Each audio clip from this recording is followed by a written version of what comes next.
Shoulder stand, tuck to tuck L-sit on rings. The tuck shoulder stand to tuck L-sit on the rings brings together these two movements in a more dynamic fashion. After mastering the tuck shoulder stand on the rings and the tuck L-sit on the rings, we can bring together these two movements with this transition. This tuck variation is also a progression to more advanced gymnastics movements. Set the rings to a height that you can perform a ring support with the feet off the floor.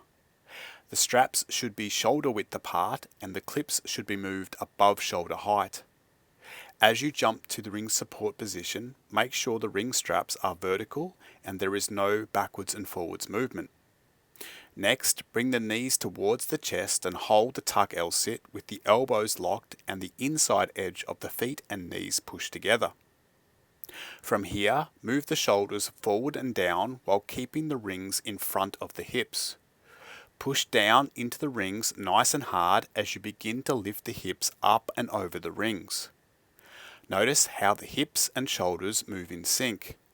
When the hips are at 9 o'clock, the shoulders are at 3 o'clock. Move into a tuck shoulder stand while squeezing the elbows and triceps into the sides of the torso. Hold the shoulder stand for the prescribed amount of time before reversing the movement and returning to the tuck L-sit with control. Allow the shoulders to move forward and up as you press down into the rings to return to the straight arm support position. It is essential to keep the rings close by your sides.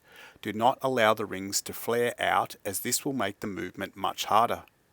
We also want to keep the palms of the hands facing inwards towards each other and never allow the palms to point backwards behind the body, as this will place the shoulders into internal rotation and could cause an injury.